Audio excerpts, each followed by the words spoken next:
everyone for coming. We're very happy to have Tom Gannon from UCR to tell us about Coulomb branches and functoriality.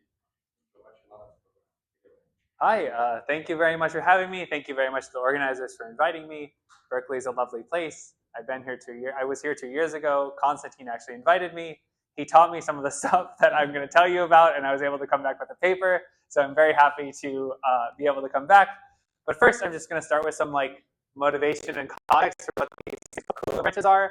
I don't know much physics. I know it's strange that I'm in this string theory seminar, but I don't know much physics. So for this motivation part, if any of you have any comments, please doubly feel free to interrupt me with questions, comments, whatever.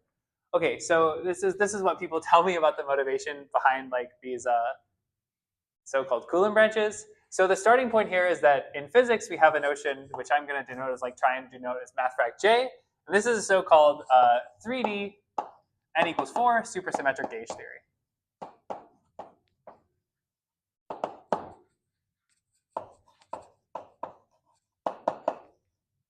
And the idea, I've been told, is that given any such 3D n equals 4 supersymmetric gauge theory, one should be able to extract its so-called moduli space of vacua.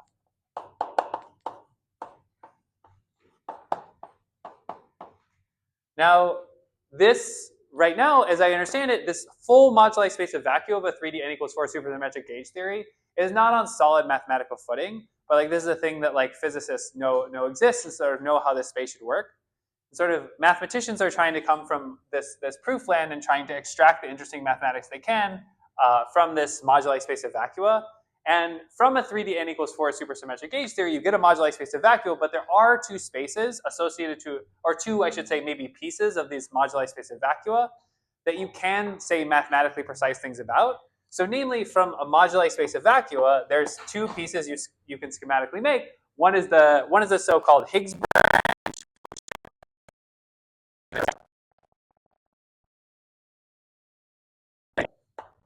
And another you can extract is a so-called Coulomb branch.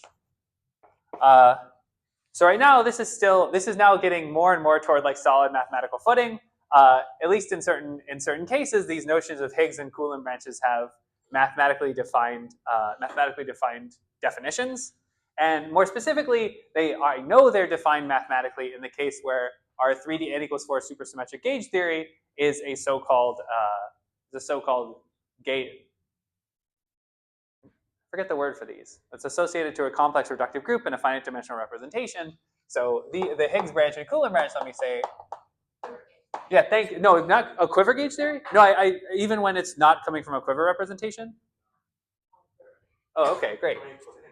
What? Yes, and I'm still doing cotangent type. Yes. So the Higgs branch and Coulomb branch.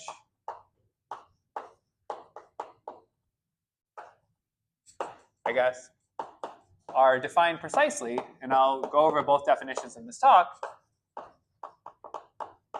In the case when J comes from a representation, which I'm going to denote as bold N, of a complex reductive group G,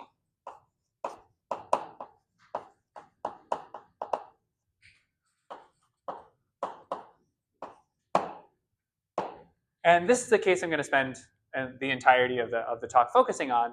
And because I mostly deal with these things in the text, a lot of times in the mathematical landscape, people will just simply label the Higgs branch and Coulomb branch, this 3D n equals 4 supersymmetric gauge theory, just by the group in the representation itself.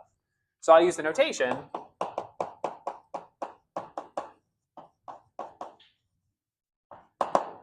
m sub h for the m sub h comma gn for the Higgs branch, and m sub gn for the Higgs and Coulomb branch, respectively.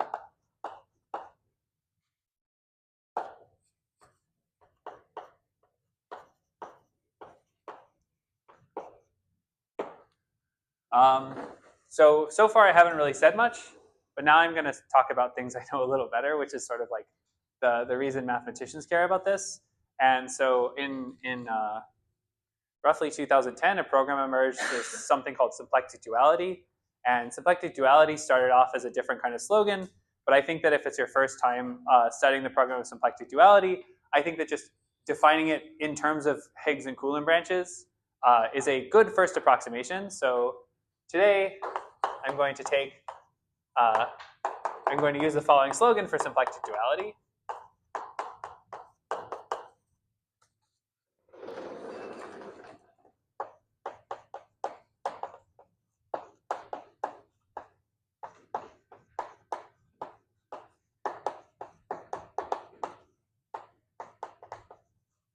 So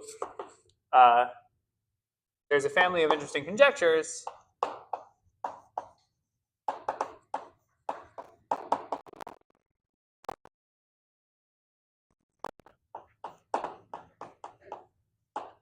relating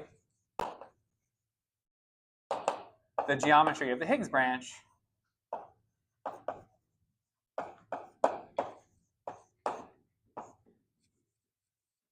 MCGN and the Coulomb branch MCGN. And I'll give an example of this, but first I just want to define precisely mathematically what is the Higgs branch. That's going to be the easier one to define and just sort of go over the context of the Coulomb branch and what the definition is for that later. So I guess will be the next section of the talk, which is just what, legally speaking, is a Higgs branch. So recall that if G, so G is going to be a fixed complex reductive group throughout the entire talk. Recall if G acts on an affine, let's say affine algebraic variety X, then this automatically equips its cotangent bundle not only with the G action, that might seem reasonable to you, but it also equips the cotangent bundle with a G equivariant map. So I could say there is a G equivariant map mu called the moment map.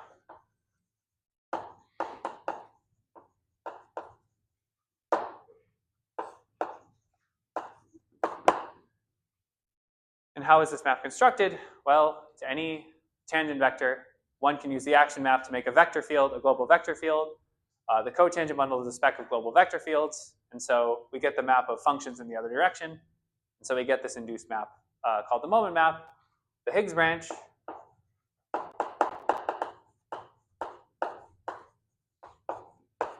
associated to Gn, which I'm going to write as MCG bold n. This is by definition, well, it's the scheme theoretic preimage of 0 under the moment map. And then this is still an affine variety.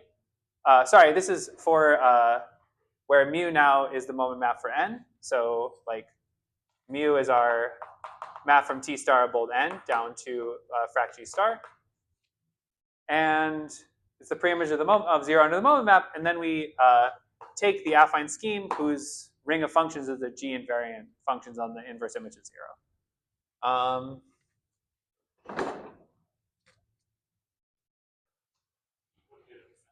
Okay. I did read that sign, and then I got stuck in the heat of the moment. I forgot to do it. Okay. I mean, so from my point of view, if you're if you like stacks, you do what you need to in the privacy of your own home. But from the point of this, I'm just saying that the first approximation to symplectic duality is about, does the geometry of certain affine algebraic varieties actually match in the way you expect? Oftentimes the naive conjectures fail, and then you can ask some modifying questions, for example, if I change this GIT quotient with some kind of projective GIT quotient, or as you say, some kind of stack quotient, is it possible to recover the geometric conjectures? How do I make the geometric conjectures actually precise if I leave the context of algebraic geometry, of ordinary algebraic geometry? These are all parts of symplectic duality, but I don't know. I figured I'd take the first 10 minutes and just give an honest overview with how one might start thinking about the symplectic duality program. But yes, if your symplectic duality conjectures fail, you can replace this with mu inverse of 0, stack quotient with G, and see if you can modify your conjectures to be true there. So feel free to interrupt me at any point with questions, by the way. Okay, so maybe I will So I just want to, so this is the Higgs branch. I haven't told you what the Coulomb branch is, but I just want to give you a sense of what kind of conjectures are in the symplectic duality program. So I'm going to just state one of the conjectures now, and you can see sort of why this program might be interesting. So I'm going to call this the overgeneralized Takeda conjecture.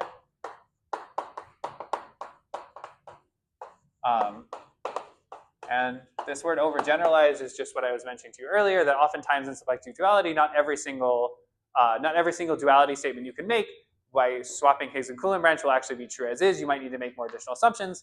But for now, let's state this overgeneralized Takeda conjecture. So let's assume that the Coulomb branch, MCGN, whatever this thing is, let's assume it admits a symplectic resolution.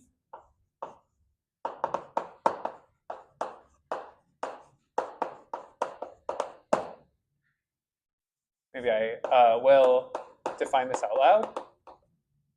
So whatever the Coulomb branch is, its smooth locus emits a symplectic form, and a symplectic resolution means that I have some smooth variety, which I will call MC twiddle G bold N, and this is a resolution of Sakellaridis in a sense of algebraic geometry, and the symplectic form on the smooth locus of the Coulomb branch extends to a symplectic form on the entirety of MCGN. So if you assume this, then there is a GM action, in other words, a C star action, or grading on the ring of functions on the Coulomb branch itself, such that, and then here's the actual content of the conjecture. So if you take the Coulomb branch, MCGN, and you take the GM fixed points of this action, so in other words, you take the closed subscheme where you kill all the functions of non-zero grading. So if you take this algebro-geometric object, right, this should be the same thing as something topologically obtained from the Higgs branch. So in other words, this again is an affine scheme. I define this scheme theoretic fixed points as an affine scheme. And this is the spectrum of a ring you can obtain from topology. More precisely, you can take the, what do I want to say this? The ordinary cohomology ring of the Higgs branch with coefficients in C.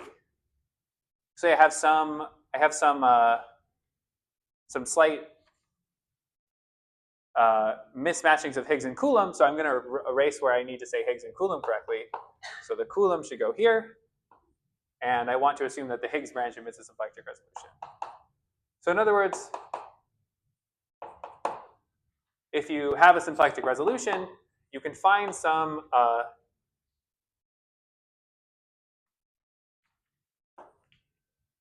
I don't know how I'm off by -1 so much, so I apologize for this. But like, I think as I've written it's right. I need to have a symplectic resolution in the topological side of things, and I want a GM action on the Coulomb branch such that this thing is true.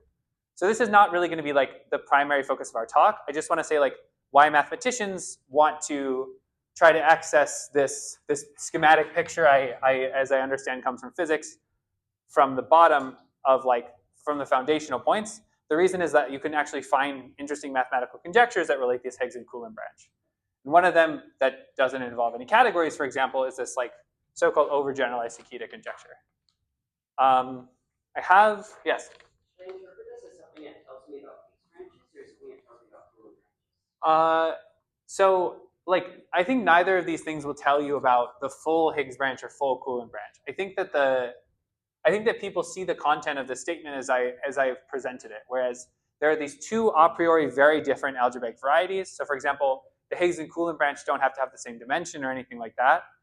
There are two of these totally different things where if you do some topology to one side, namely take the symplectic resolution, and the algebraic geometry to the other, somehow they're exactly the same thing. And that's a theme that's going to come up more in the different contexts later in our talk as well. But I don't see it as oh, we really wanted to know the scheme GM fixed points of the Coulomb branch, and we get that by doing the topology of resolution. I don't think the information goes in one direction or the other like this. But it would have been wrong if you exchanged C and H. It would not be wrong if I exchanged C and H. needed to make sure that I put the one with the symplectic resolution inside the cohomology. So that's why I was careful to switch things. So like I need a symplectic resolution, and like I believe it is the case that one of them admitting a symplectic resolution does not imply that the symplectic, if say the Higgs branch emits a symplectic resolution, it does not imply the Coulomb branch does. So technically, no, it would not be wrong, but it would be now vacuous. Okay, so I have an example worked out of like the basic one, but I'm thinking that I don't like for the I don't know what the general vibe of the seminar is. I can do it after the seminar. We have time for dinner, or we can do it now. I don't know. It's up to, I guess, all of you. Is the concept important to the rest of my story? Not really. Like, darn it, not really. Like so. I just want to. I'm here trying to do this to motivate the concept of Coulomb branches itself. Just like why might one study this? But maybe it's the case that because I'm in this string theory seminar, maybe all of you have your own reasons for caring about Coulomb branches. I don't. Okay, so like if people like if like so this is this overgeneralized Sakellaridis conjecture is sort of like my sphere of motivation for studying these Coulomb branches, but maybe I'll beeline right to sort of Coulomb branches, maybe by way through some examples. So okay, so let's move on now to Coulomb branches. So and we're going to start by doing one of the most elementary examples of a Coulomb branch. So again, today I'm only going to be talking about Coulomb branches for these 3D n equals 4 supersymmetric gauge series that come from a complex reductive group in a finite dimensional representation. So I'm just going to again start saying the Coulomb branch for a group in a representation. And I'm going to start with the Coulomb branch for the group GL2 and the representation, the zero representation, the zero vector space. So like every Coulomb branch, this Coulomb branch will live over the affine algebraic variety, which is obtained by the GL2 invariant functions on frac GL2. So if you're not a representation theorist, you might know like some stuff about this matrix space nonetheless. More specifically, that every conjugacy class of matrices up to Jordan normal form is totally determined by its trace and its determinant. So because of that, you can write this as A2, but you can also write this as A2 mod S2. So you can think of this as like the two eigenvalues of the characteristic polynomial. And again, as I mentioned before, this is the same thing as, this is also isomorphic to A2 by the trace and determinant map. So like, this is just some particular affine algebraic variety that lives over A2. And I'm gonna, instead of giving you the actual legal definition of this MCGL20, I'm just gonna beeline to a theorem of Bezer-Kovnikov-Finkelberg-Markovich that I'm gonna write down explicitly in what follows. But for now, I'm just gonna tell you that this is isomorphic to the so-called group scheme of universal centralizers for GL2. So what is the group scheme of universal centralizer for GL2? Well, again, it's a group scheme that lives over this quotient space, and the fiber at every single point of this quotient space is the centralizer of a regular matrix with that characteristic polynomial. So let's just do the two examples. So typically, if you pick a random matrix, the generic fiber of this, so I maybe also write generically has fibers. Well, if you pick a random matrix, generically it's going to have two separate eigenvalues. And so in particular, if you can check that if you have two separate eigenvalues, the centralizer of that matrix will be isomorphic to C star times C star. Or in other words, GM times GM in the algebra geometric speak. But there are special points where the eigenvalues are the same, namely,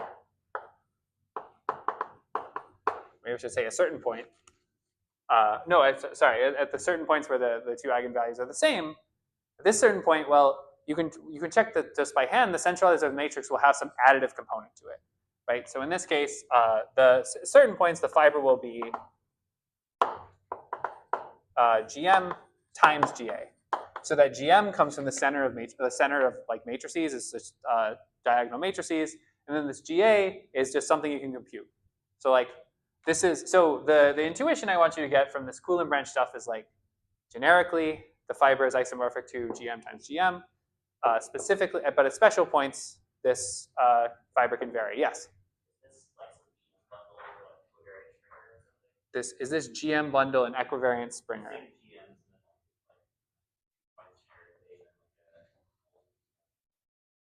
I'm not sure I understand the question. Okay. Yeah, but feel free to, if you figure out what your question wants to be, feel free to interrupt me. So hopefully this gives you some idea of what's going on in the geometry of the space. And there's a similar description you can come up with for GLN. MC GLN0 is isomorphic to the universal centralizer for GLN. It's the same deal. You pick a fiber over AN mod mod SN, which is isomorphic to AN. You ask, what is the centralizer of a regular matrix which has those eigenvalues? And a very similar description like this appears for all GLN. I also want to make a remark that will be useful for later. So this is not going to be true. So this is the one thing that's not true for MCG0, but is not true for MCGN. And that is that MCG0, along with its map to frac G mod mod G, is a so-called group scheme. So what this means is, okay, I can't literally multiply any 2 points of MCG0, but we're always going to be viewing it as a scheme over frac G mod mod G. And what we can do is, as long as we have 2 points whose image down to frac G mod mod G agrees, we can multiply them. So what is this saying? Well, this is saying that you can't just multiply 2 random centralizers of 2 different regular matrices, but if you have the same regular matrix and 2 different elements of the centralizer, you can multiply them and get an element of the centralizer. So I'm typically going to be thinking of all these Coulomb branches as things that live over frac G mod mod G anyway, and so this notion of group scheme is like meant to suggest that we're really supposed to think of these as space as some loose bundles that live over this space of conjugacy class. Okay, so while the Higgs branch was super easy to define, I'm kind of pushing. Maybe I should pause for questions.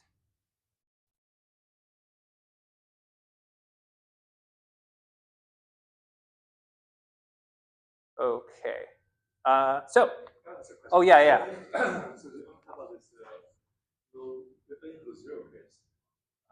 I've only talked about the n equals 0 case, yes. So I'm gonna present the Coulomb branch in 2 different definitions, maybe 3 if time. There's a textbook by which I mean the one people typically use, using this group scheme property, using MCG0. There's a result due to Teleman that in many cases you can give a more elementary construction using the fact this is a group scheme. And then maybe at the end, I will give a construction of the Coulomb branches by algebra objects in the so-called equivariant Satake category.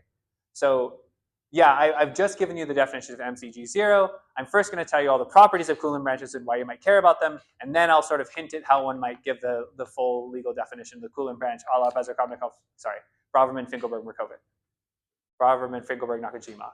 There's a lot of BFNs and BFNs and M's in this story, and so like please feel free to interrupt me if you want like some clarification as to the initials. But for now, okay, so if I found experience suggests that if you've never seen the definition of Coulomb branch before, what I'm going to tell you won't help you. So I first want to just give you the consequences of the definition that BFN made. So for now, for this like part of the talk, I'm going to take MCGN as like just given, and I'll say the scheme MCN.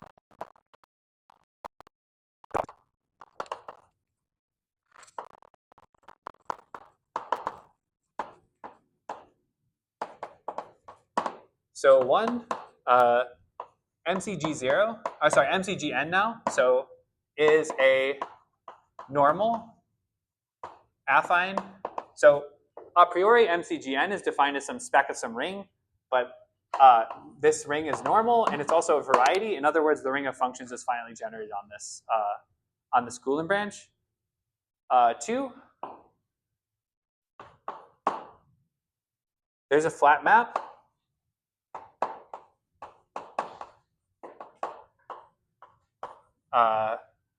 From MCGN to this space of conjugacy classes frac G mod mod G, whose fiber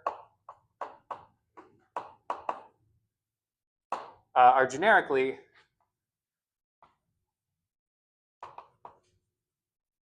a maximal torus of this complex reductive group, or in other words, isomorphic to Gm to the R, where R is the rank of the complex reductive group. So these are sort of the properties that typically come with Coulomb branches, and then there's actually some like lesser known fun properties of the Coulomb branches. Three, this is actually due to not just BFN itself, but it's also in a special case was proved by Weeks. I believe it's WEKES and not just WEKS, and Bellamy in a general. So I'll read as I write with what each of these people proved. So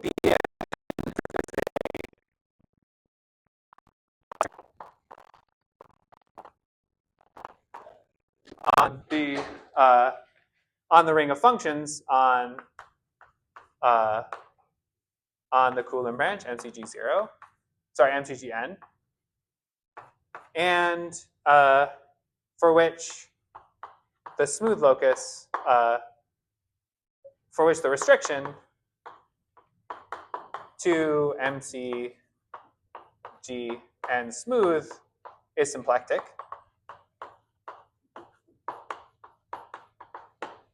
That's what BFN proved. This isn't really, I don't think this is their big contribution, but I think what's more interesting is they actually gave some optimistic conjecture that these Coulomb branches always admit so-called symplectic singularities. And Alex Weeks proved this in a special case where our Gn actually comes from a quiver representation, and Bellamy proved this in general. So I'll write this as moreover, MCGN admits symplectic singularities.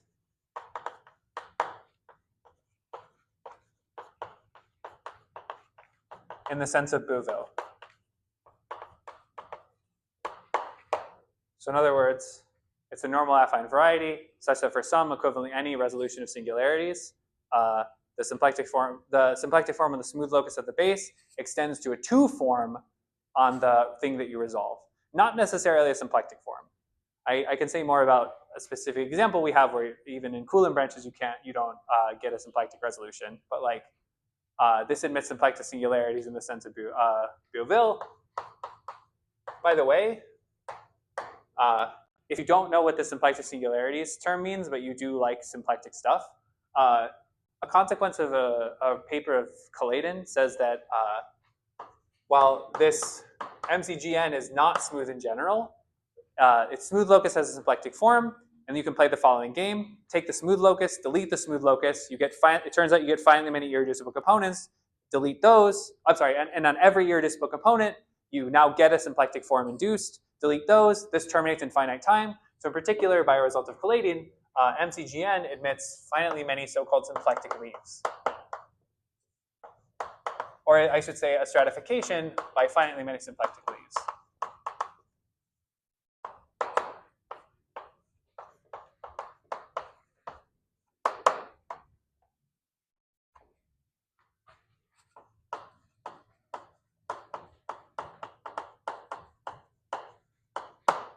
Just to clarify. Yes? Is the theorem that any space with symplectic singularities is also stratified? Not only stratified symplectic, which is, depending on how you define it, it could be really cheap. You like make every point a leaf or something. No. What I'm saying is there's finitely many symplectic leaves. There's the open subset as the smooth locus. Delete that. There's finitely many irreducible components, each of which can be written as, each of which inherits a symplectic form generically. Delete those. This terminates in finite time. And that's to any space with symplectic singularities, yes. And 4, this is an observation that, so Konstantin Teleman wrote a paper a year or two after this BFN paper came out and gave an alternate description of the Coulomb branch. And he was actually the original one to observe this. And I guess this paper came in 2021. And I asked actually Nakajima, and he said, no, we never thought about this at all. So specifically, the Coulomb branch for G0, so that's the one I said that was a group scheme in general. This acts on the scheme MCGN always. So this, I think this property is underutilized, and like half my talk is going to be like utilizing this property a lot. So if you learn one new thing about Coulomb branches, know that MCGN always admits an action of MCG0. And again, this is the same way that like we're viewing these all as schemes over frac G mod mod G. So like it acts in that sense where we still need it acts over frac G mod mod G. And I'll say more about why this action exists when I tell you about the second alternate definition of Coulomb branches. But for now, I'm going to go on to the full-on legal definition of Coulomb branches as much as I can. Maybe I will pause for questions first. Are you going to tell us about the timeline? Yeah, do you want? Yeah, sure. Yeah. Where are you going? Oh, yeah. So I mean, okay. So where I'm going with this is I'm trying to tell you that like the third definition of Coulomb branches is that there's a particular. I don't know how much you want to derail me. I'm not opposed to being derailed. But so the third. Okay. Well, that's fine. So here's maybe a preview of where this is going. One part of where this is going. So one way to view Coulomb branches inside of one way to view Coulomb branches is that to any group in any representation, you can construct a certain sheaf known as AGN, and this sheaf is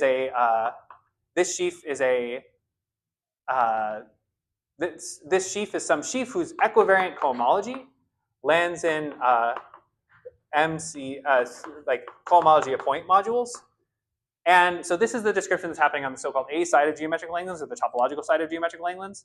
And I'm saying that like functoriality in geometric Langlands is like, given a map of reductive groups, I can easily pull back the sheaf AGN, and it turns out it pulls back right to AHN. The question is, okay, what happens if I just know the Coulomb branch itself?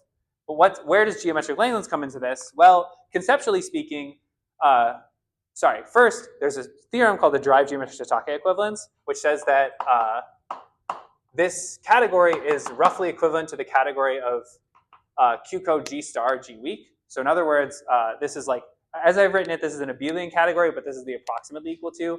And what is this? Well, another maybe more human way to say this is I need G checks everywhere because I need to pass through Langlands duality now. And another way to say this is the category of sim G check modules inside the category of rep G check. So there's an algebra object whose equivariant cohomology gives the algebra object of ring of functions on the Coulomb branch. But another thing you can do is pass to the S dual of this. Another thing you can do is you can pass to the B side of this derived geometric Satake. This is the B side of Braverman-Finkelberg. This is a geometric Satake theorem. And so to any AGN, you get an affine scheme here. In other words, an affine scheme that lives over frac G star with a compatible G check action. And this space is called the S dual. And functoriality in geometric Langlands literally means, well, given a map H to G, I'm now going to go into the board. You can restrict along this map. You can take F shriek, and this will get you sheaves to H0 equivariant sheaves under H, right? And it turns out that AGN goes to AHN. It's just like easy to see from the definition of AGN that I haven't given to you yet. But the question is, given an arbitrary map of reductive groups, what does F shriek correspond to as on the level of the B side of geometric Satake? So like the way I picture this in my head is that to any G and N, you get a Hamiltonian G check space. And this is telling you, geometric Langlands is telling you, given any map of complex reductive groups, there should be a way of taking, sorry, could you? Yeah, so like maybe I view it as a really, really hard extra property of derived geometric Satake. Namely, not just that there exists some equivalence, but how does this equivalence vary as I vary the complex reductive group? What do you have to put here to complete this obvious functor? And the answer is not obvious. And so this is what I am taking as geometric Langlands. I am taking the local unramified geometric Langlands, i.e. the derived geometric Sake equivalents. Functoriality in geometric Langlands means, given a map of complex reductive groups, I get an obvious functor on this side, which sends my algebra object AGN to AHN, obviously. What happens on the B side? Can you put an arrow here to make this, to determine the S dual for HN for the S dual of GN? And that's what functoriality in geometric Langlands means. So this is, since I'm already here, I might as well give the third definition. Yes? Okay, this is G-check weakly equivariant. Most people would just call this G-check equivariant coherent, quasi-coherent sheaves. But due to my upbringing, I have a different notion for that. But what I mean is, so take the category rep G-check. There's an algebra object sim G-check in rep G-check. And I'm saying take sim G-check modules inside of rep G-check. So in other words, I have a G-check representation along with as well as a compatible sim G-check action on it. And that's literally like, you can take this as a definition. It's like something different than Q-code, No, it's literally the same as Q-co of the stack quotient G-check mod G-check. I should have put a star there, but yes, it's literally the same as the stack quotient. W means weakly equivariant. I'm gonna just do what you said and write this. What if I don't know the W? That by my definitions, which would derail us to keep dwelling on, you would get the category of representations of G-check back. So like that is not. I don't think. I just gave. I would like to write it as a stack quotient. I've learned a valuable lesson. Okay, lift from the center. Okay, great. All right. Okay, maybe since I'm here, since I'm here, I might as well tell you this third definition that I was gonna hold back on until the end if there was time, but I'm getting the sense that there might be time. So I'll just tell you how to get the third definition. Yeah. Relative to last time we did this semester, Uh-huh. we have a sharp cutoff at 4. Okay. Because they started throwing this out. We can move over there to the interaction area and continue the seminar there. Okay. But people will come. That's fine. Actually, no, it's the RR. I think we should be okay. I have okay. We likely should be just one. Okay, good. Let's not work. Then you can Just for younger grad students, because I was one recently, I can promise you I will end by 4, and then we can talk after if you'd like, but I will not hold you here after 4. But I think I will be able to get everything I want to say. So here's sort of what the third definition of Coulomb, the quote unquote third definition I was going to give is. So as I said before, given any group and any representation, you can construct some space. I'm going to denote it as RGN. This is the standard notation, and you can construct some space RGN, and this lives over the affine Grassmannian of G. The affine Grassmannian of G, by definition, means you take G of Laurent series modulo G of Taylor series. Hopefully I don't have to write this out again. So RGN is the construction of this space is the content of BFN's construction. So this is a bundle, and I'll tell you what this is fiber-wise. So to every conjugacy, or to every class coset G over here, the pre-image of this space is, well, you take the representation N, and you take N Laurent series T, and then you intersect that with G times N Laurent series T. So let's just take a second and appreciate how kind of scary, I don't know if that's the right word, but scary this geometry is. If you take the fiber over, or not scary, if you take the fiber over the coset 1, you get literally just the space N N Taylor series T. So in particular, this is an infinite ranked vector bundle. So on the one hand, there's lots of infinite type stuff, And this isn't infinite type in the same way the affine, sorry, this is like genuinely infinite type. So the affine Grassmannian is an increasing union of finite type schemes. And so like typically you can just understand what's going on using usual finite type algebraic geometry. But this RGN is like it's much more infinite type. It's an in scheme of infinite type. So like so the understanding the geometry of the space is why people don't typically like to like open up with RGN. Unless they just like, and it typically doesn't, in my opinion, lead to good conceptual understanding. But one thing it does lead to is it really can give you a sense of what this algebra object A is.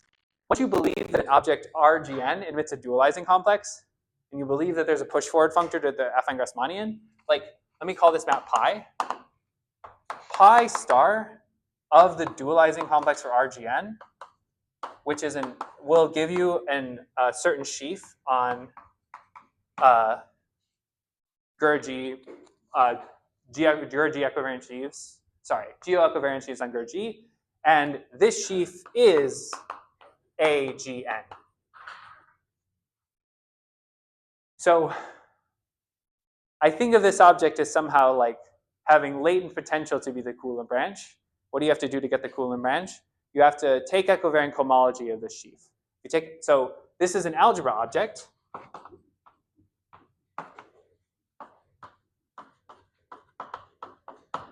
So what do I mean by algebra object? Well, the category of sheaves on the affine Grassmannian is like the category of sheaves on some double coset space that emits a monoidal structure.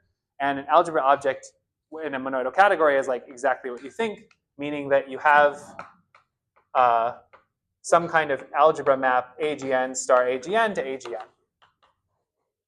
And so, like, yes, so everything is derived, and that's why I write this approximately equal to, because like it is expected that if you follow the literal derived geometric Sake equivalence, so everything is derived, but it is expected that everything I'm talking about will end up being abelian in the following sense. There is expected to be a graded lift of this BF equivalence called let's say, I don't know, a graded lift of geometric Sake.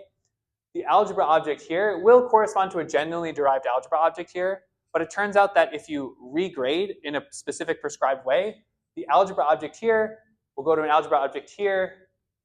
After regrading, we'll go to an algebra object that lives in the heart of an abelian category. So therefore, all algebra objects actually are supposed to agree at the end.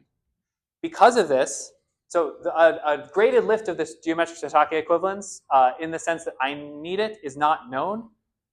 There's some results in this direction due to Risch, but as far as I know, it's not proved in the sense that I need it. But if there were a graded lift, the AGN would go to some G space that actually is an honest G space. It's not some like fancy derived anything. And so I'm sort of conflating derived and not derived here. But as I was saying, so what is this definition of AGN? So AGN is this push forward dualizing complex. I'm saying that one can equip this with the structure of an algebra object in this category of sheaves on the affine Grassmannian.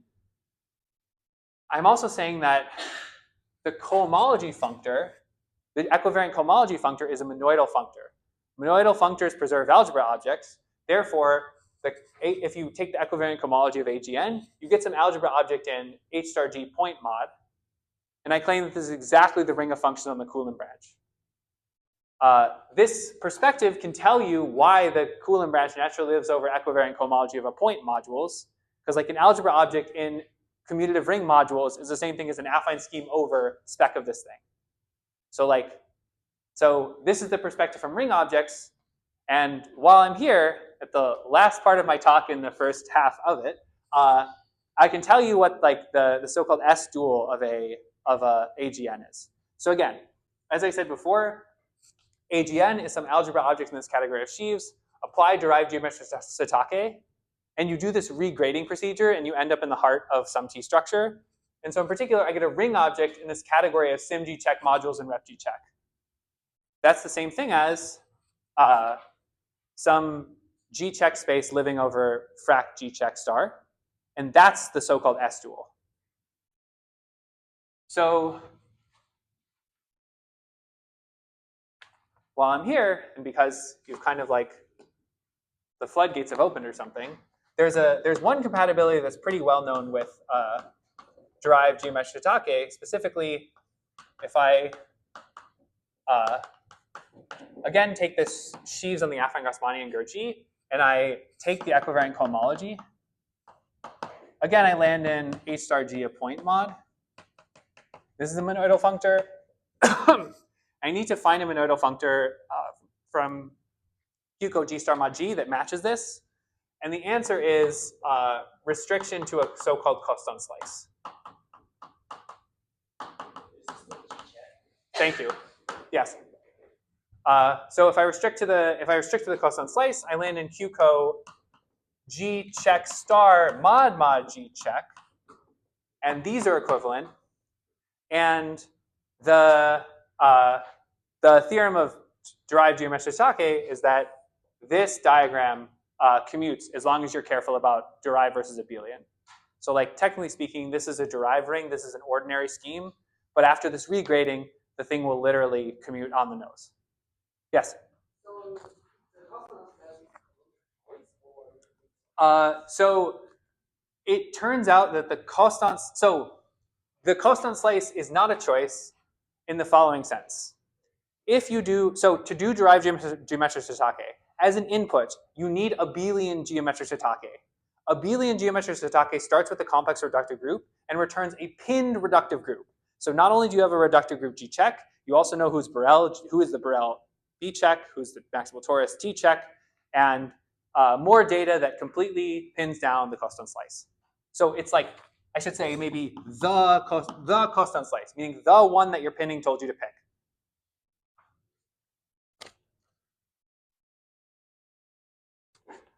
Yes?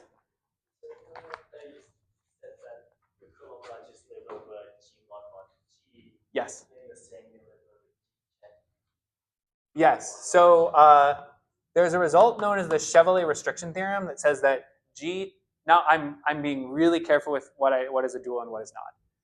G mod G is by the Chevalier restriction theorem isomorphic to T mod W. It turns out that T mod W is isomorphic to T star mod W, and this one can show by the Chevalier restriction theorem again that this is this.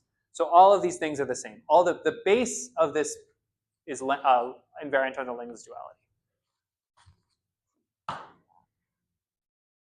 So on the left column from sheaves on this geo invariant. Yes. How do you get this? So this is like equivariant cohomology as a functor is Hams from the constant sheaf to blank. And so this has a modular structure for endomorphism through the constant sheaf, which is the same thing as equivariant cohomology. So I guess from formal reasons. So this constant sheaf is like a sheaf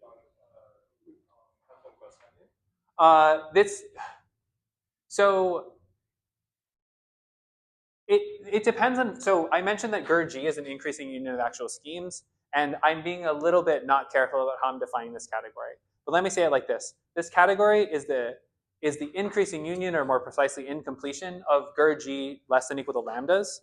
If you push forward GER-G less than equal to lambda, you get a module for equivariant cohomology of GER-G less than equal to lambda. These form like a compatible system, and you can actually argue that, oh, sorry, you just want an equivariant cohomology of a point, or equivariant of a point. Yeah, so, this is a more elementary question. You're just asking me how is it the case that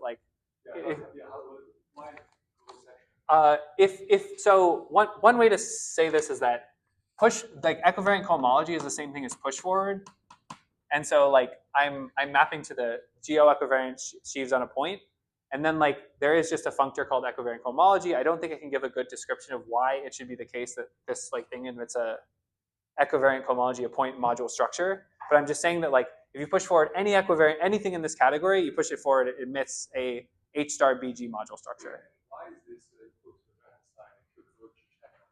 this this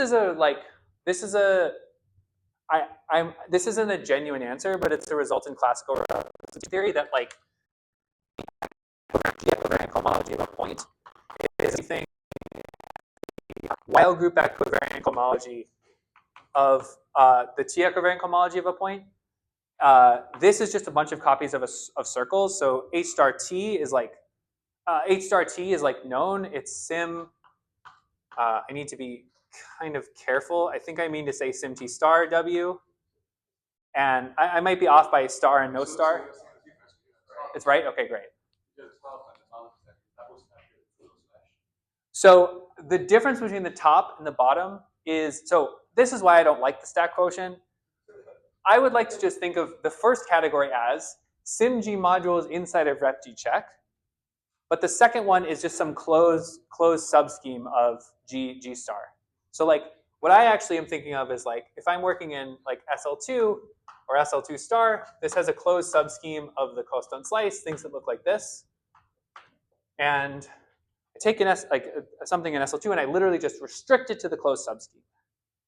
Why do I like this perspective better than the stack one? Because it makes it somewhat apparent that if you take something in here that has a compatible G check action, and you restrict it to this closed subset, you should pick up some residual symmetries from the G star action.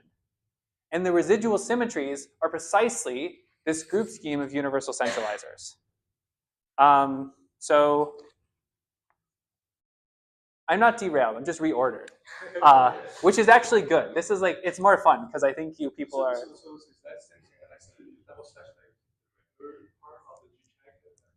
This category is, sorry, could you repeat the question?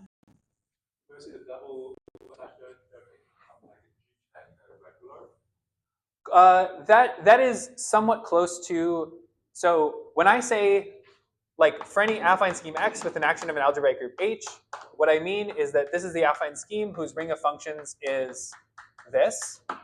So it's just it's a nice affine scheme. No fancy stack, nothing. Now, why are you saying the regular locus here? So like you keep saying G check reg, right? Yeah, I thought you were. So let me tell you why you are thinking of the so-called regular locus. So I had been hinting that if you restrict something on all of frac G check star, you should pick up some residual symmetries, right?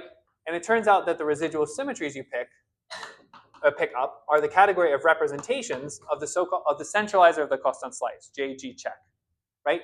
So in other words, this functor of restricting to a cosine slice emits a lift to the category of representations of G check, at which again G check lives over this G check star mod G check. So this makes sense. And so like, and this category turns out to be equivalent to something that you can either write in my old notation as Q code G check reg G check weak, or if you like stack quotients better, this is the same thing as this. So in other words, restricting to a cosine slice, as long as you remember all residual symmetries, is the same thing as just, can be shown to be isomorphic to restricting to just the regular locus. There's a natural way to pass back and forth. Ask Sujay about it. He told me about it. I mean, he said it like to me an hour ago, and he'll be here longer than I am. Any other questions? Yes. I haven't. No, because I'm not. While most of this, I organize all my thoughts in terms of this algebra object picture. As I understand it, people don't understand well enough how to replace sheaves, how to have any kind of sheaf object that gives K-theory yet. So like, while my main theorem will upgrade immediately as stated to the K-theory analog, I cannot say it yet because I haven't stated the. I have no clue what. I don't know of anyone who successfully got a derived geometric Sake for K modus. So like maybe you could do it, and like I would love to know that if you could do it. We can talk after, but like I don't know how this algebra object picture story generalizes to the K theory land. Okay, cool. So that's definition 3. We'll come back to this.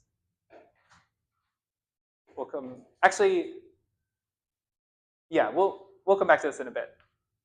But for now, I'm going to do the alternate definition of Coulomb branches that nobody Actually, Constantine told me 2 years ago, and then it took me 2 years to be like, oh, that's what he meant. And now I can proudly come back and say it. So alternate definition. I guess this is alternate definition number 3.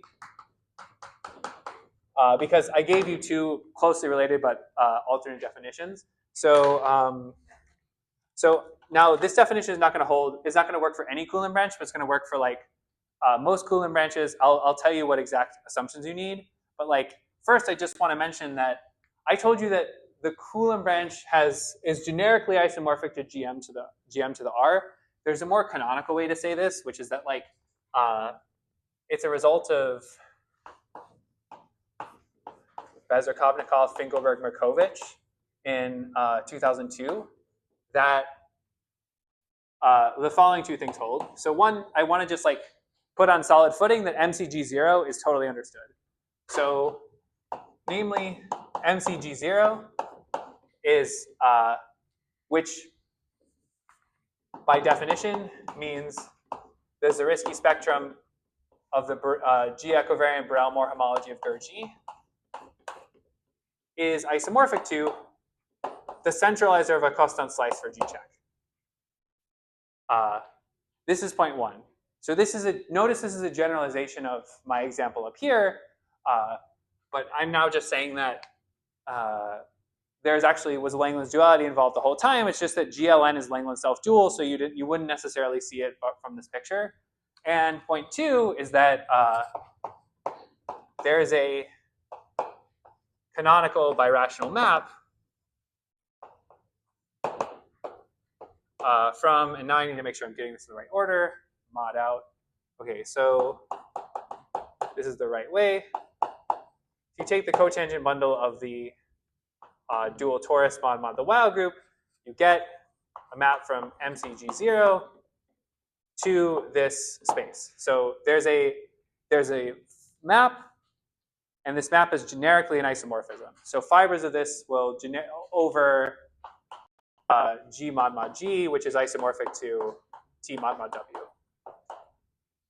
So in other words, this is like a more precise way of saying that generic fibers look like C star to the GM to the N. Literally, there's an open subset of this where these 2 things are isomorphic. And so I'm going to give now a more elementary description that's essentially due to Teleman of the Coulomb branch of Gn in terms of the representation N and this birational map. So let me give this birational map a name. Let me call it B for birational map. Okay, so now let's fix a complex reductive group and a finite dimensional representation bold N. And let's let, I guess, phi1 through phi n denote the set of weights. I should say even the multi-set of weights.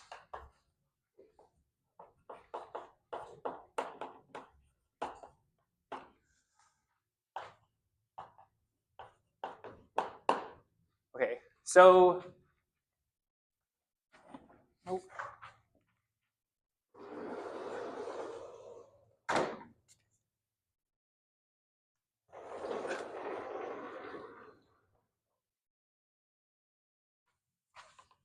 So I'm going to tell you a recipe that almost all the time will produce the ring of functions in the Coulomb branch. Again, that's essentially due to Teleman. I mean, this recipe is literally due to Teleman, actually. So to any... yes, if you just have, it's just like a representation theoretic fact. If you have, yeah, the set of weights is Weil group equivariant. And I should... What? Could you repeat the question?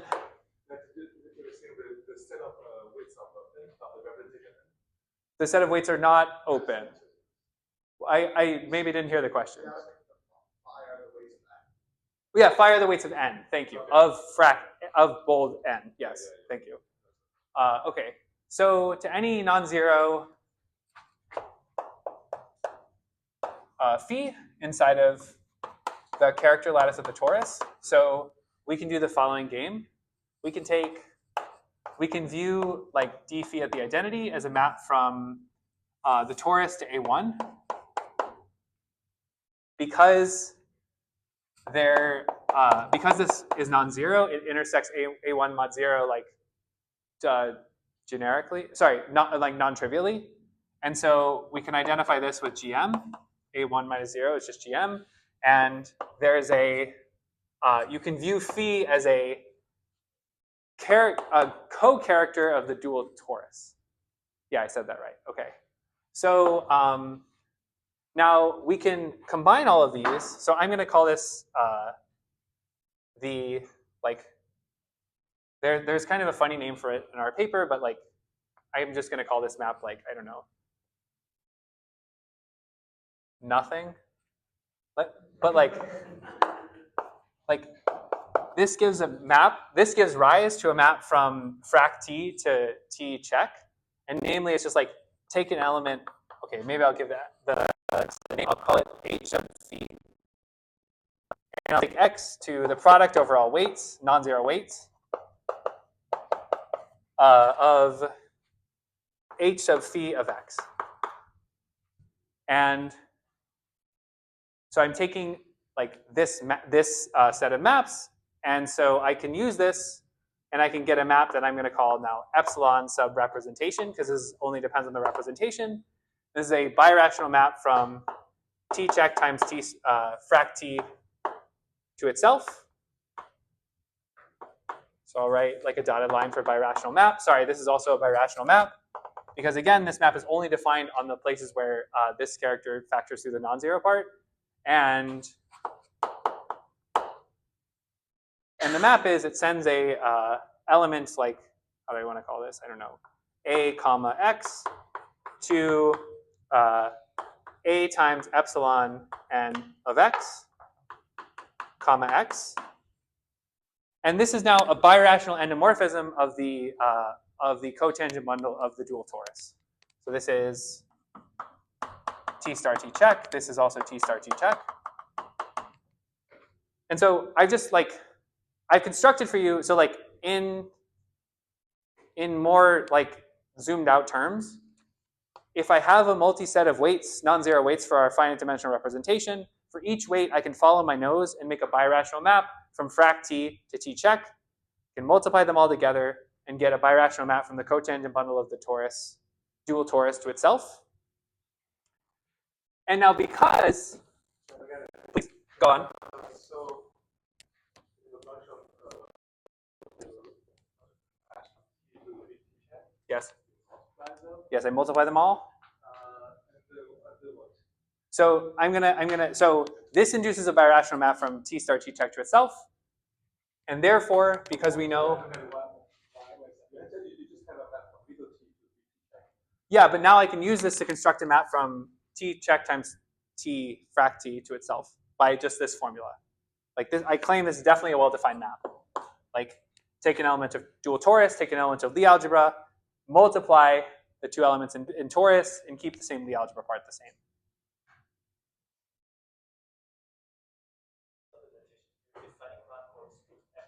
Oh, darn it. No. This is the map epsilon sub n. I apologize. Thank you. I'm defining a new map, maybe capital B for more birational. And I'm saying that, yeah, so yeah, the notation was incorrect. I apologize. And so this also induces a birational map. So actually, it didn't sound like I answered your question. Any more questions before the punchline comes in 2 sentences. I just have to be clever about how I phrase my sentences and make sure I'm doing it right. Comma.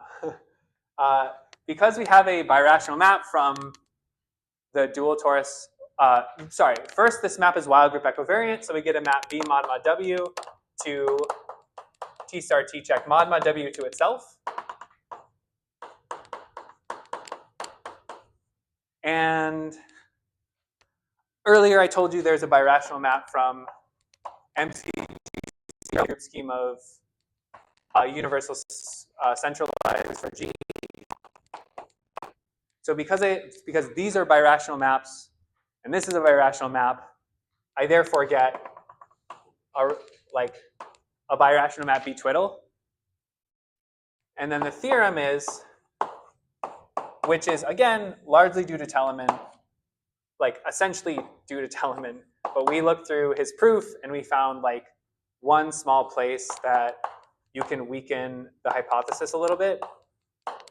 So I'm stating our version, but Teleman's is just a special, like Teleman's is like with a little bit more hypothesis, is that assume that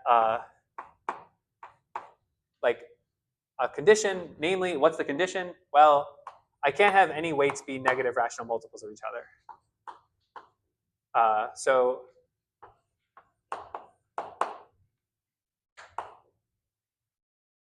if I have this, then the ring of functions on the Coulomb branch, MCGN,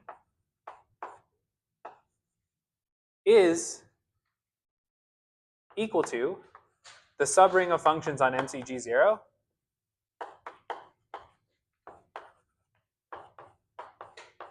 such that if I pull back by this birational map, this remains a function on MCG0.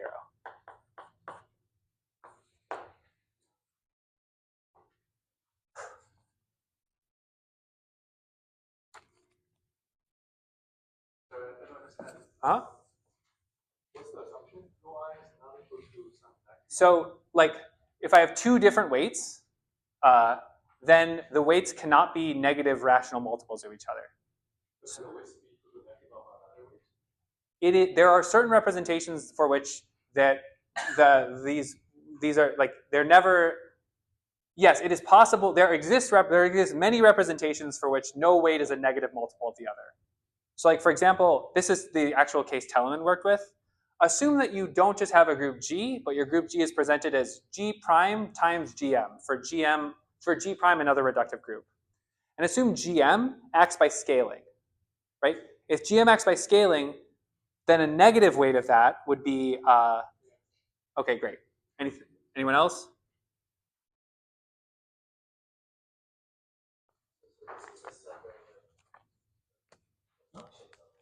Yes, exactly. So the Coulomb branch for MCGN is birational to MCG0, and so the field of fractions are the same. And in fact, yeah, as you say, it's a subring of MCG0. I thought we were going to take some like a hyperparameter conjugation. Well, no. This is so I have thrown a lot of algebra on the board, I admit, but like let me try and give you some kind of conceptual interpretation of what this result means. So this result is saying that if you can write MCGN as a coproduct in the category of affine schemes where you take two copies of MCG0 and you glue along a certain open subset, MCG0 circ. I'll denote as MCG0 circ. But it's not gluing along each open the same. You're twisting one of the gluing copies by this birational function. And so another way to say this is that like this map is an isomorphism in the category of affine schemes. So we take the coproduct in affine schemes if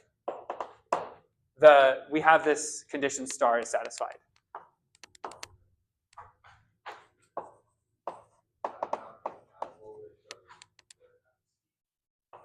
Exactly. The answer is yes.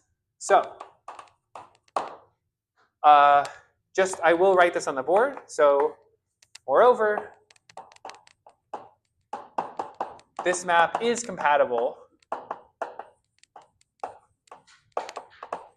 with the MCG0 action. And indeed, it is one way you can see that the Coulomb branch for Gn, at least in this special case, admits an action of MCG0 because the group acts on itself. The maps, the open embedding and this twisted open embedding are compatible with the action, and that's because the torus is abelian. Like if you unravel the definitions, you'll see that the key thing used with the torus is tori are abelian, and so this map is compatible. And so we actually use this as our definition of the Coulomb branch MCG0 acting on MCGN in our glued case.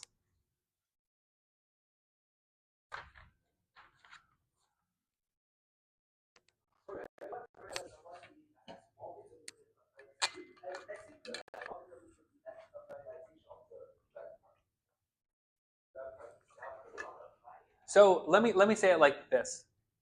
Take the right-hand side, take whatever you mean by the right-hand side, and affinize it. That's the same thing as me saying coproduct in affine schemes. I claim that then this is an isomorphism. So, like, there are bigger categories for which this map is definitely not going to be an isomorphism. But if you just take the coproduct in affine schemes, you glue only in affine schemes, this map will be an isomorphism.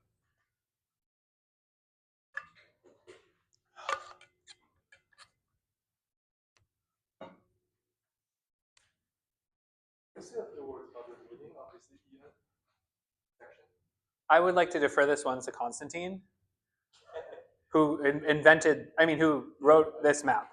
The question is, can you say anything about this epsilon n sub x? No.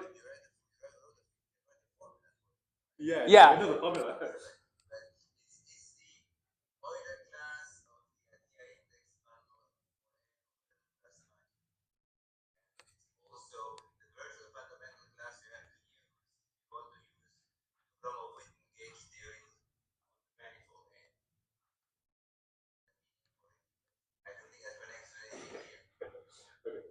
So I think in 2 years, I'm going to come back and be like, oh, here's what Constantine was saying. He's like,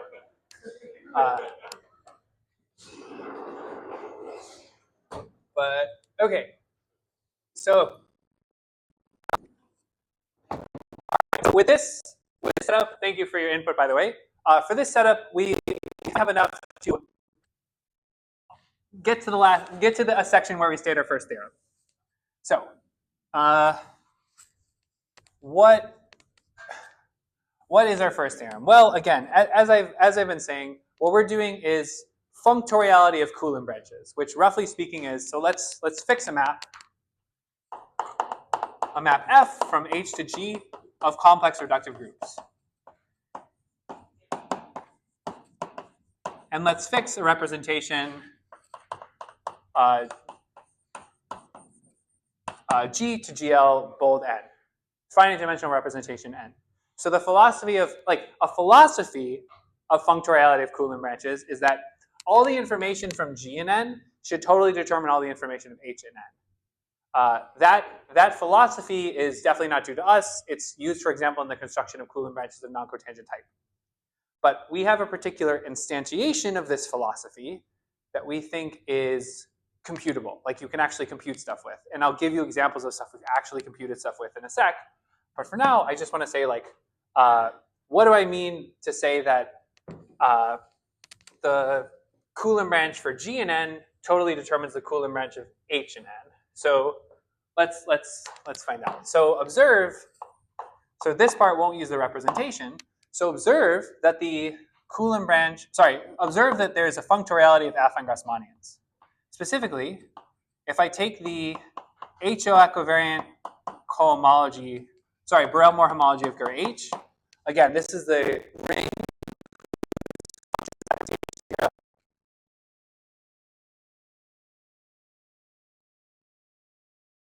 Moore homology of Gur G. So notice I've only used G here exactly once. This is not a typo that I put H up here. But it's possible to show that this forgotten equivariant cohomology is isomorphic to the base change of the G equivariant or GO equivariant Borel-Moore homology of Gur G. Now that's as we discussed before, this is an H star G of point module, or H star GO of point module. And this is this forgotten equivariant cohomology is the tensor product of the Borel-Moore homology here. And I claim that this is in fact a morphism of rings. By the way, GO means G is Taylor series. So I claim this is a morphism of rings. So this gives rise to a morphism MC, now I got to do this in the right order. So MC G0, but again I base changed up. So base changed from G mod mod G to H mod mod H to MCH0. Yeah, this is the correct order. So this is a map of group schemes over H mod mod H. Okay, so I just claimed that functoriality Borel-Moore homology gave us a map of MCG zeros. I didn't tell you what the ring of the Coulomb branch is, but it is just like take HO equivariant Borel-Moore homology of RHN.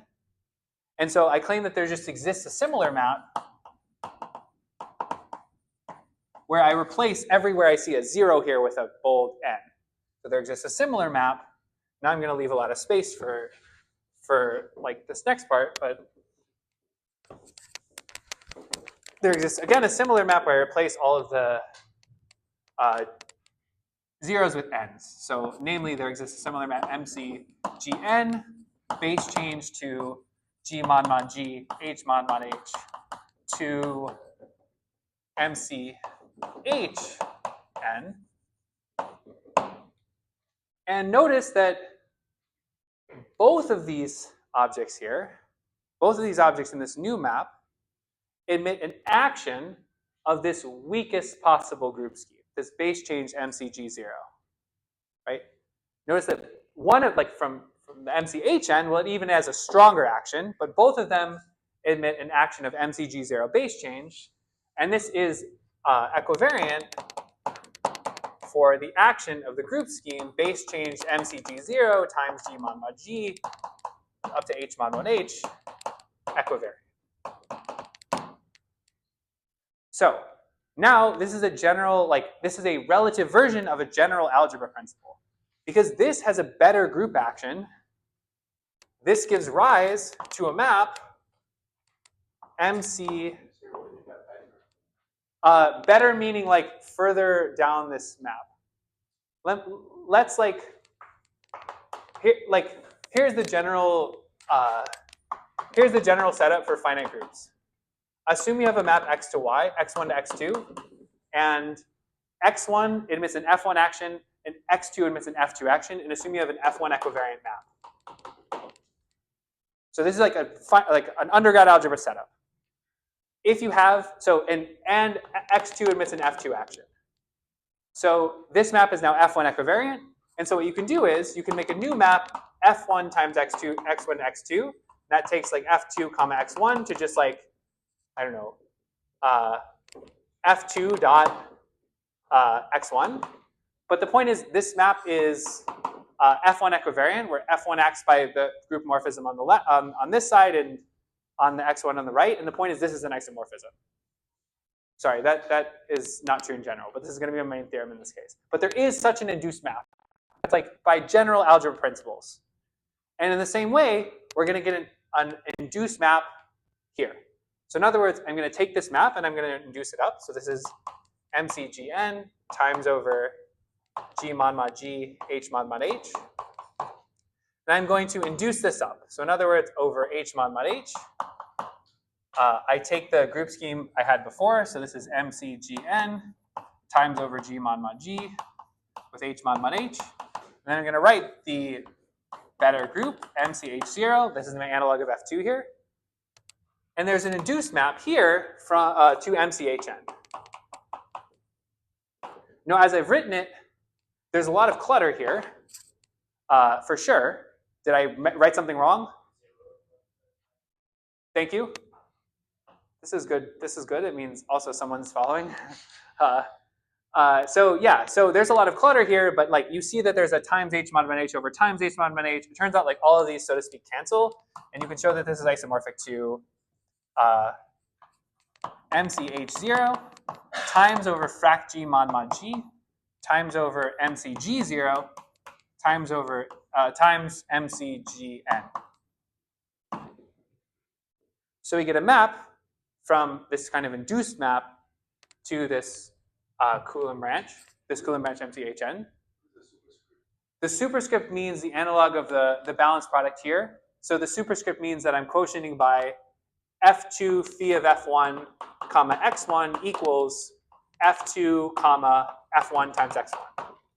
So we call it the balanced product, which is not our term, but that's the term we use for it. And it's exactly this quotient. And this quotient is being done again in the category of affine schemes. So Okay, so theorem 1 of like us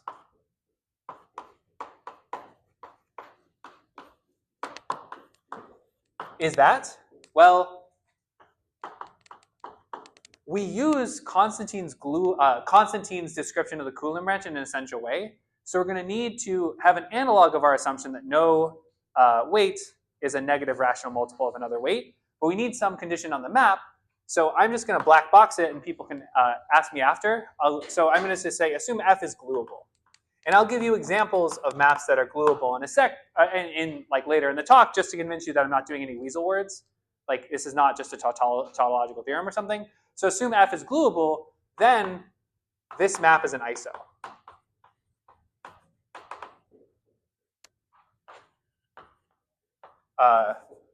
of affine schemes.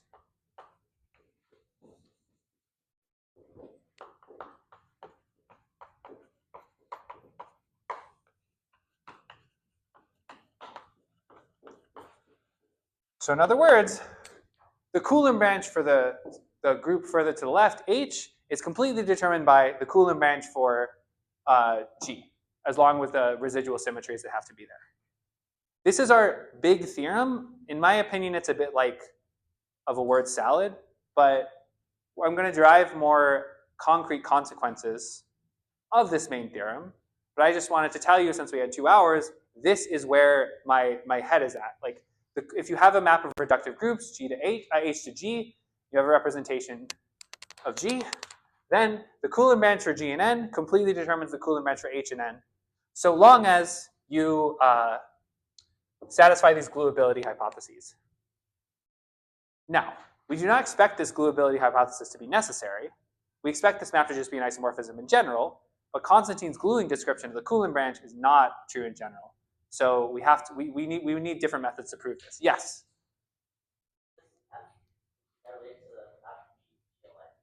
Could you repeat the question? I should say maybe it'd be better to say assume F comma is gluable for the representation N. So the flavor of this is like there's no two weights that are rational multiples of each other that restrict to that restrict to rational multiples of each other on H, and there's a co-character that can sign separate them, like make one a negative rational multiple of another. So like I'm just saying that there's some technical condition. I think it'd be better if I gave it to you in the quivers picture where we actually use quivers. But this is the main theorem number 1. This is the theorem from which everything else will follow, and it's like the kernel of what's really going on here. Okay, so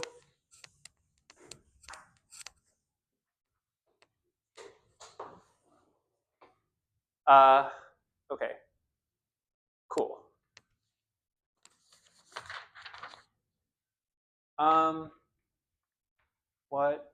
How do I want to phrase this next? Maybe this is, yeah, a better way to do this. Okay, so I'm going to give you this theorem again, but it's specific to now quiver representations. And the reason that is doing that is like I can be explicit about what I mean by gluability here. So recall that like to any quiver Q, let's say we have an oriented quiver Q and dimension vector n on the quiver. So for example, I could have a quiver be like this: 1, 2, 2 lines goes to 3, and then I don't know 4 or something like that. Recall that this gives rise to a representation, which I'm going to write as like of a group, which I'm going to write as GLQ or maybe GLQN, and this gives rise to a group acting on a vector space. Should I say more about how one gets this representation? Okay, great. So a consequence of this, of our theorem as it's stated, is that you can cut this quiver any way you like, and the Coulomb branch for the cut quiver completely determines the Coulomb branch for the glued together quiver. So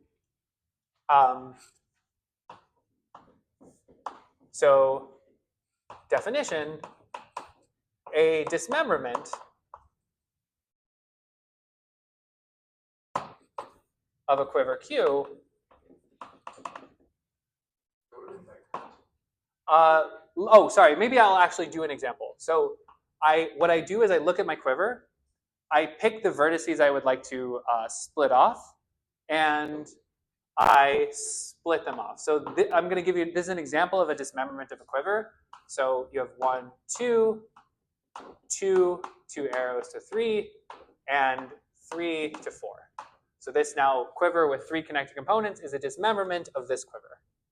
And so a dismemberment of a quiver Q is a map of, like, I should say a quiver, let's say Q check, and let's say Q0 check for vertices, Q1 check of edges, and a surjection from the dismembered quiver, Q0 check, Q1 check, to the original quiver, Q0, Q1. So surjection on vertices, surjection on edges. So I've given you an example of a quiver, of a dismemberment of a quiver. Oh, and such that there's one other thing. If you have a lonely vertex, it has to stay lonely. So let me make sure I actually copy this part down right. Yeah. So and which induces a bijection on all vertices with no edges connected to them. So this is just some technical condition to stop you from splitting vertices like a bunch of times.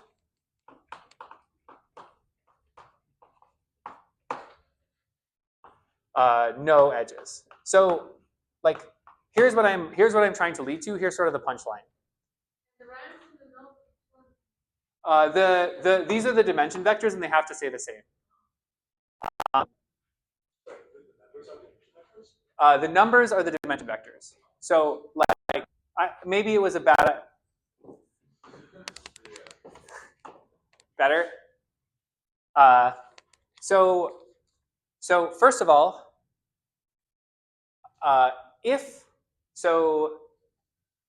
what I'm trying to say as my punchline for quivers is that the Coulomb branch for the non-cut-up quiver is totally determined by the Coulomb branch for the cut-up quiver.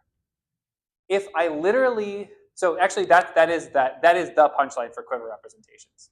Namely, if you have any quiver, you can dismember it any way you like, including the finest possible dismemberment at all. And so you can, but this description is just not necessarily going to help you. Maybe. I don't know what you're trying to do, of course. But one. So why did you just dismember it? You can. So.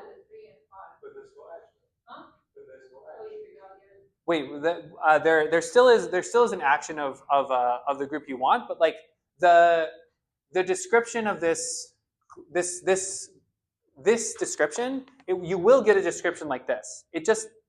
I haven't found that the finest dismemberment is so helpful, but it is theoretically. So here's one. So first of all, I need to say something about this gluability thing, and what I need to say is that gluability in the quiver picture translates to our quiver having no loops and all parallel edges lifting to parallel edges.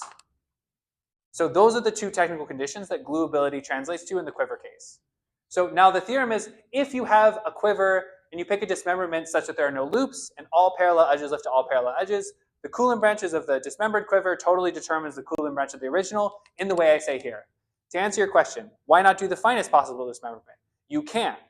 I see a theoretical possibility to prove facts about Coulomb branches of quivers by saying, we know what Coulomb branches for two vertices look like. We prove the fact is invariant under this procedure, therefore we get it for all quivers. That is a theoretical, with no loops. That is a theoretical possibility. I have not implemented this in practice at all. But yes.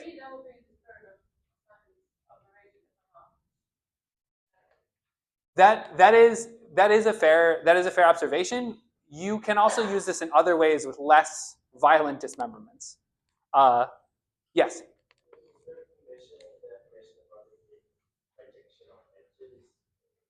No, because wait, sorry, wait, did I copy this right?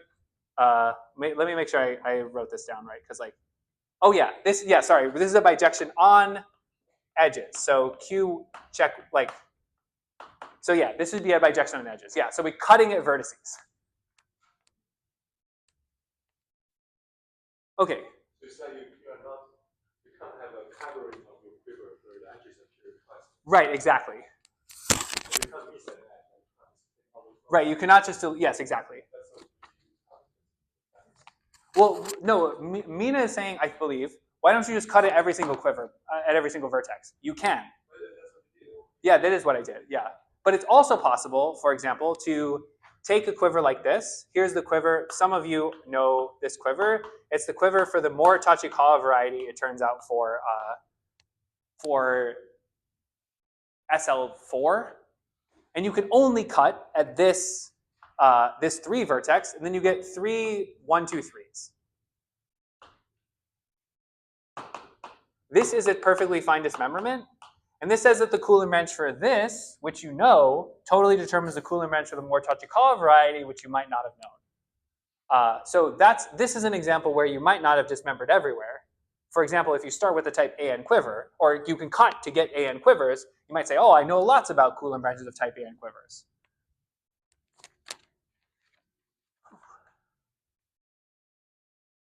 So let me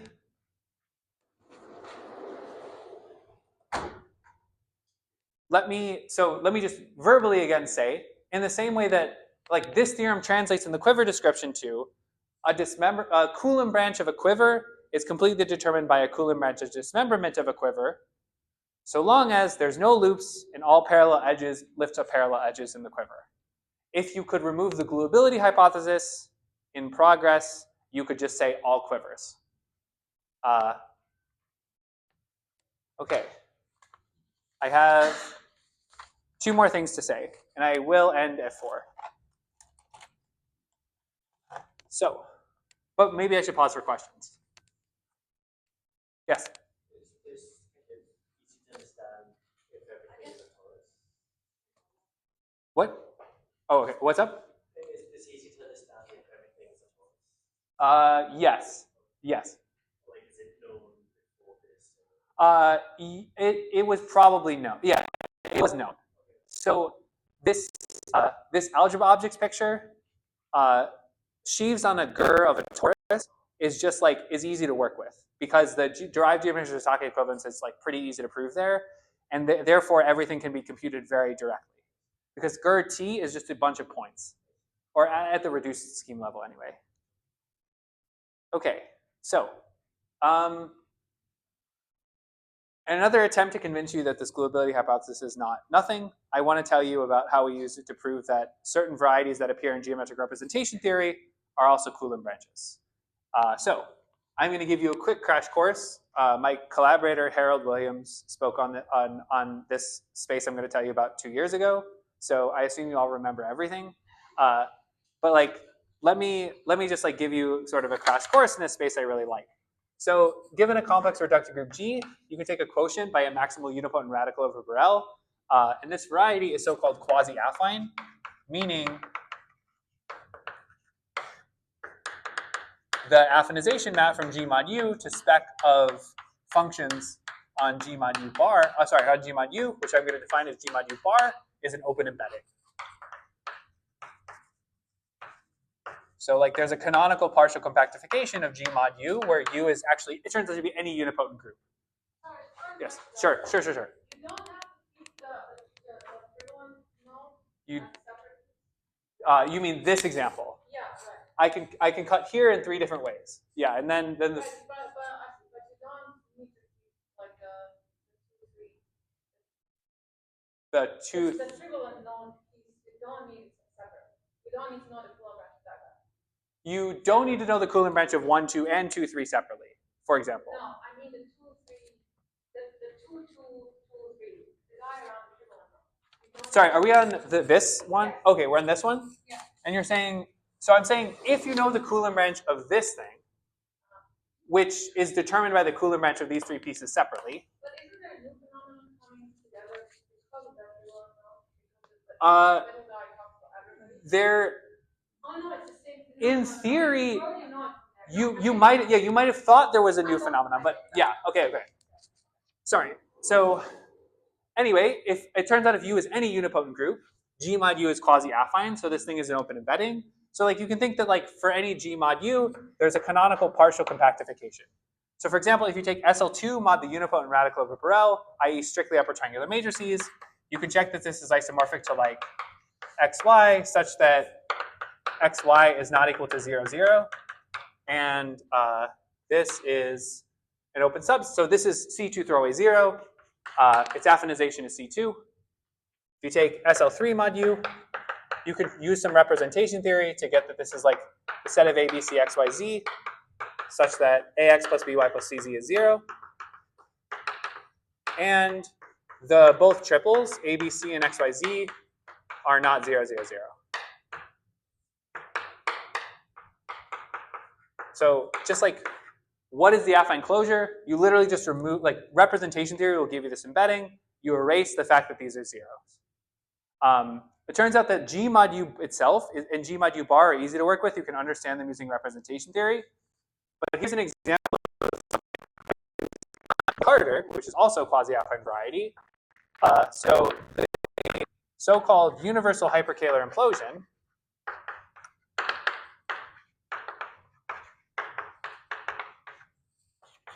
for SLN is, well, you take the cotangent bundle of T star SLN mod U bar, and this variety is quasi-affine, you take its affine closure. This is a hard variety to work with. It's only a 10-year-old theorem that the ring of functions on this is finitely generated. No explicit description of the ring of functions on this variety is known at all.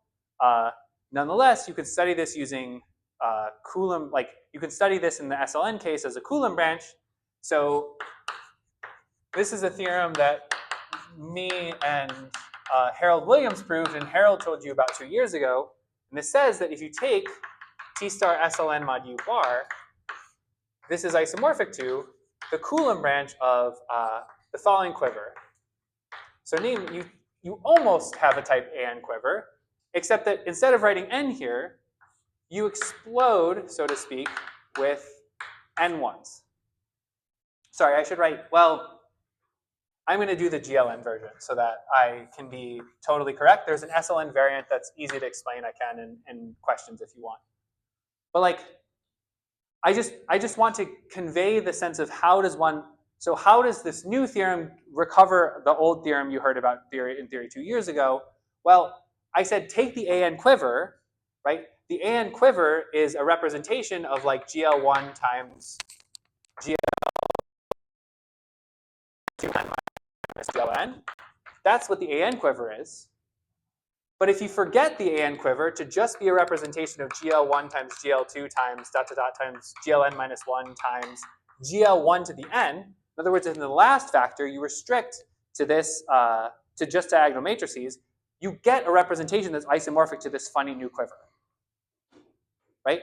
So again, I'm saying take the type AN quiver, which is a representation of this, but restrict it along this map of groups, and you get a representation isomorphic to this quiver. So in other words, this is given by functoriality.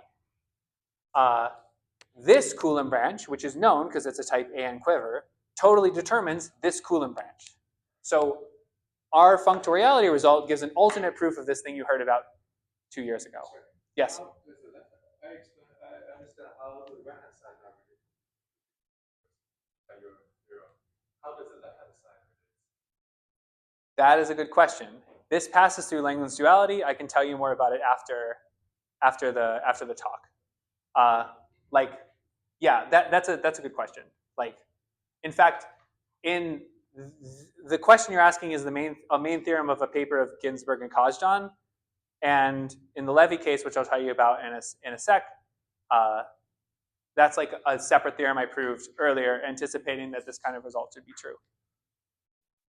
But good question. And so one more thing. So recall that.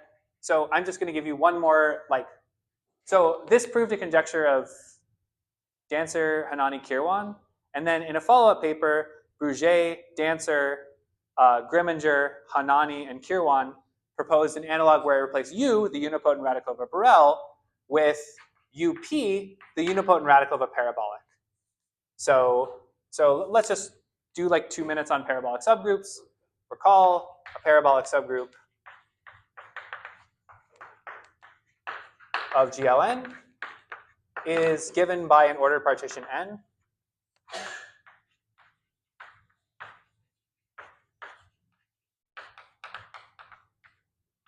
Which I'll call vec M of N, and is given by block matrices where the blocks are indexed by this ordered partition.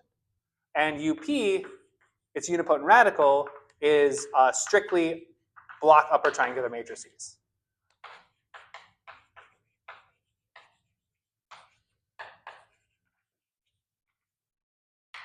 So, in this case, it was a conjecture of the people I said before that T star G mod UP bar is a Coulomb branch. And we used our functoriality result to prove that T star G mod UP is a Coulomb branch, GLN I should say, mod UP is a Coulomb branch of a certain quiver. Namely, it's a Coulomb branch where you again start with the type AN quiver. And then instead of N here, like before, you start with your first element in our partition and go back down. And you keep doing that for all of your elements in your partition.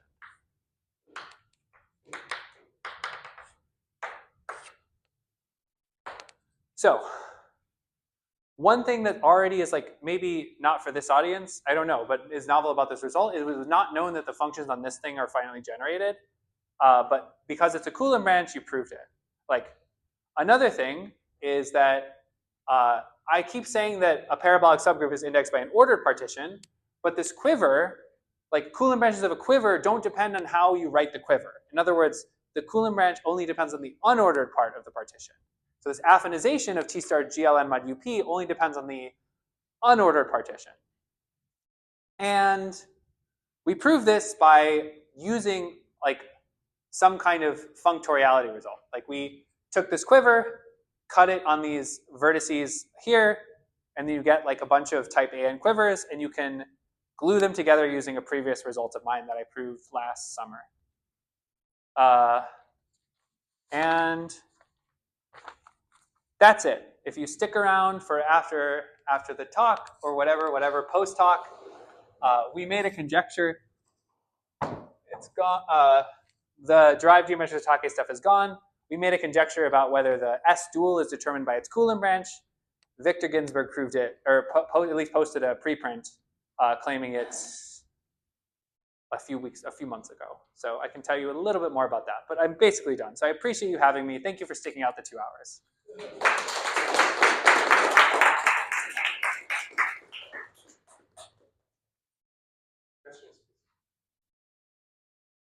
Yes? The dismemberment picture? Yeah, I don't know what's dismemberment. So given a quiver, like 1, 2, 3, 2, 1. What I'm going to do is I'm picking some vertices. Let me actually just use the one I did before. Can I see it from this kind of? Oh yeah, sure. So this one you could dismember at this vertex. And you'd have to like pick now how many components you want. So like let me just do the case of n equals 4. This is a possible dismemberment of this quiver. So 1, 2, 3, 1, 1, 3, 1, 3, 1. That is a possible dismemberment where I imagine that I sort of cut this piece off and this piece off. Maybe is this map of written down? Does that come from a specific? This does not come from a dismemberment. Oh, I see. Okay. So you're applying your theorem. I'm applying. Yeah. So yeah, the thinking is, the syntax and flow of logic is, I have what I call the main theorem that I found that is a bit rough for people to see it when they haven't done this stuff before. But here are two different concrete instantiations of this theorem. They are related. This theorem you can dismember here, like at all these vertices. But in this particular case, you actually don't need that dismemberment. Yes. Yes. Yeah, so, I mean, I didn't say it, but here's a way you could deduce it from what I said. I said both of those varieties are birationally isomorphic to T star T check mod mod W. And so because two things are birationally isomorphic and it's an equivalence relation, then you're done. Right, I think there's someone trying to